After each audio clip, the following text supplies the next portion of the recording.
Good morning, student. I am Ajit sir. You are welcome in my YouTube channel. I hope that you will be very well.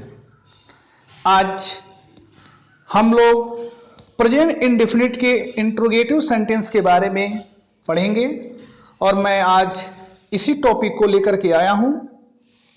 जब हिंदी वाक्य के शुरू में क्या हो तो अंग्रेजी में ट्रांसलेट अनुवाद करते समय क्या के लिए हमें क्या लगाना चाहिए।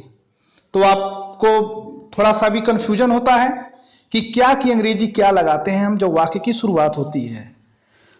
तो वाक्य के अनुसार हम सहायक क्रिया को सबसे पहले करते हैं जिसे हेल्पिंग वर्ब कहा जाता है। जैसा कि मैं आपको पिछले वीडियो में बताया था, इंडेफिनिट का फॉर्मेटिव पढ़ाया, निगेटिव पढ़ाया, नेवर वाले सेंटेंसेज मैंने बताया।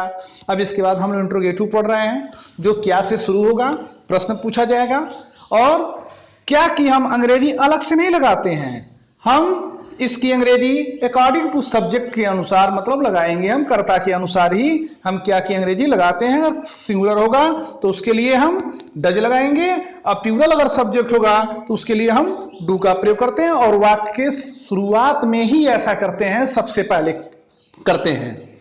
तो इसके लिए फॉर्मूला स्ट्रक्चर है does verb do plus subject plus verb का first form plus object plus other plus question mark. अब इसके बाद हम कुछ एग्जाम्पल्स देखते हैं। क्या गांव में ठंडी हवा चलती है? वाक्य के अंत में मैंने बताया था ता है, ती है, ते हैं, आते हैं, तो ये प्रेजेंट इंडेफिनिट टेंस होता है। और वाक्य के शुरुआत में क्या शब्द आ गया और इनके अंत में क्वेश्चन मार्क आ गया, तो ऐसे वाक्यों को हम इंट्रोगेटिव सेंटेंस कहते हैं। ऐसा वाक्य से दिखने से आपको लग रहा होगा कि ये प्रश्न किया जा रहा है, प्रश्न पूछा जा रहा है। इसका ट्रांसलेशन करेंगे, does the cold wind blow in the village. हम यहां पर दिया गया है, क्या तुम रोजाना दिल्ली जाते हो?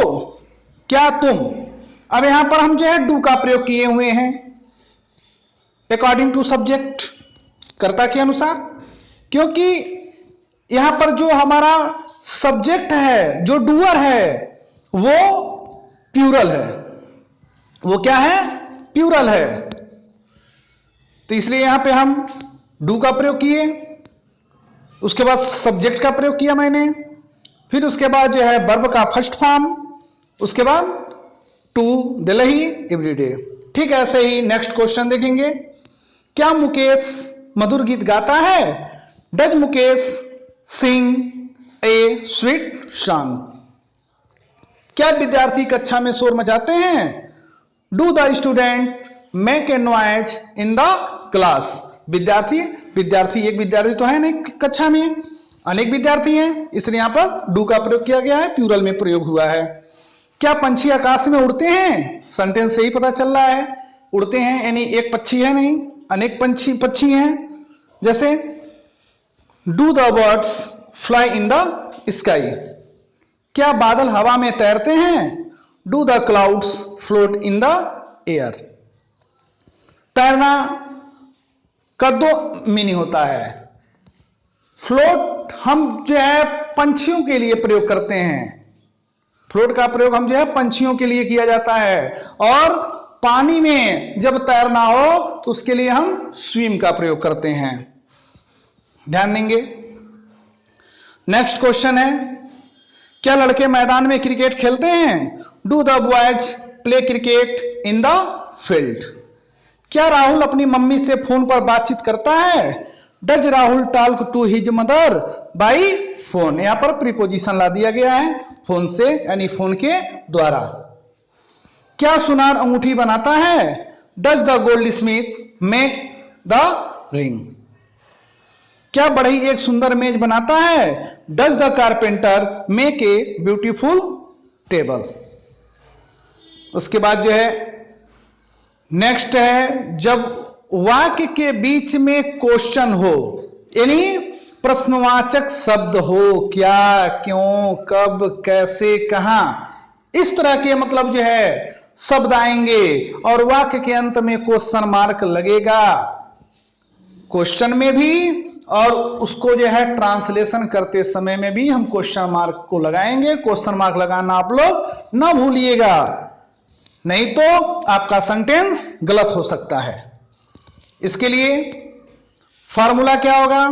क्वेश्चन वर्ड, जो क्वेश्चन वर्ड बीच में आया होगा, कब, क्यों, कहां, कैसे, कौन, अगर ये बीच में आ जाता है वाक्य के, तो इसकी अंग्रेजी हम सबसे पहले लिखते हैं। सबसे पहले क्वेश्चन वर्ड लगाएंगे, फिर उसके बाद कर्ता के अनुसार डू या डच का प्रयोग करेंगे, फिर सब्जेक्ट, फिर वर्ब का first form plus object plus other plus question mark. पूछा जा रहा है तुम कहां रहते हो, वेयर डू यू लिव, कहां, देखिए कहां आ गया, ये इंट्रोगेटिव वर्ड है, यह प्रश्नवाचक शब्द है, जिसे यहां पर हम सबसे पहले हम जो है कहां की अंग्रेजी वेयर का प्रयोग कर दिए हैं। नेक्स्ट क्वेश्चन, तुमको कौन पढ़ाता है, हु टीचेज यू, कौन की अंग्रेजी होता है। जैसा कि मैंने पिछले वीडियो में मैंने आपके जितने भी इंट्रोगेटिव वर्ड होते हैं मैंने आपको सारा हिंदी मैंने आपको नीचे लिख के दिया था, बताया भी था। ठीक उसी प्रकार से वो आप लर्न करेंगे, आपको आसानी होगा बनाने में। तुम अपना गृह कार्य कैसे निपटाते हो, कैसे, how do you finish your homework. निपटाना का मतलब समाप्त करना, खत्म करना जिसे कहते हैं। ये लड़के स्कूल कब जाते हैं, कब की अंग्रेजी सबको मालूम है, वेन होता है। When do these boys go to school? बंदर पेड़ पर क्यों चढ़ता है, Why do the monkeys climb on the trees? Sorry, बंदर पेड़ पर क्यों चढ़ते हैं। नेक्स्ट क्वेश्चन, तुम क्या चाहते हो, What do you want? Next question, तुम सुबह सुबह किसको पढ़ाते हो, Whom do you teach in the morning? Next question, वह उसे इस तरह क्यों देखता है, Why does he look at her like this? Next question और लास्ट क्वेश्चन, यह लड़का वहां रोजाना क्या करता है, What does this boy do there daily? अब उसके बाद जो है नेक्स्ट और चौथा हमारा प्रेजेंट के इंडेफिनिट का इंट्रोगेटिव का निगेटिव, यानी प्रेजेंट इंडेफिनिट के इंट्रोगेटिव टू निगेटिव, प्रश्नवाचक से नकारात्मक कैसे बनाते हैं। इसका रूल मैंने आपको बताया भी था, समझाया भी था। जब इंट्रोगेटिव वाक्य में नॉट भी आ रहा हो तो ऐसे वाक्यों को इंट्रोगेटिव निगेटिव सेंटेंस कहते हैं, जैसा कि मैंने आपको समझाया भी था पिछले वीडियो में। एग्जाम्पल में देखेंगे, क्या राधा एक मधुर गीत नहीं गाती है, does Radha not sing a sweet song. तुम अब दिल्ली क्यों नहीं जाते हो, देखिए क्वेश्चन वर्ड वाले में क्वेश्चन वर्ड बीच में आ गया, इसमें भी नॉट आ गया, तो वही सब्जेक्ट के बाद जो है हम किसका प्रयोग करेंगे, नॉट का प्रयोग कर देंगे। कर्ता के बाद हम नॉट का प्रयोग करते हैं इंट्रोगेटिव टू निगेटिव में, सब्जेक्ट के बाद नॉट का प्रयोग कर देंगे। नेक्स्ट क्वेश्चन, अब विद्यार्थी अपने गुरु का सम्मान क्यों नहीं करते हैं, why do the students not respect to their teacher. Next question, क्या आसमान में सितारे नहीं चमकते हैं, do the stars not shine in the sky. क्या वह अंग्रेजी नहीं पढ़ता है, does he not study English. तुम किसको नहीं पढ़ाना चाहते हो, whom do you not want to teach? क्या ये लड़के क्रिकेट नहीं खेलना चाहते हैं, do these boys not want to play cricket? तुमको कौन नहीं पढ़ाता है, who does not teach you? Football कौन नहीं खेलते हैं, who do not play the football? वह अब यहां क्यों नहीं आता है, why does he not come here now? इन वाक्यों का अनुवाद करते समय वर्ब से पहले नॉट लिखते हैं, अर्थात सब्जेक्ट के बाद नॉट का प्रयोग कर देते हैं। और एक्सरसाइज में आपके लिए कुछ बनाया हूं जो आप अपने घर पर बैठे इस लॉकडाउन में आप इस तरह के एक्सरसाइज करें और आपको यह जानकारी हो कि आपने हमारे वीडियो के माध्यम से आपने कितना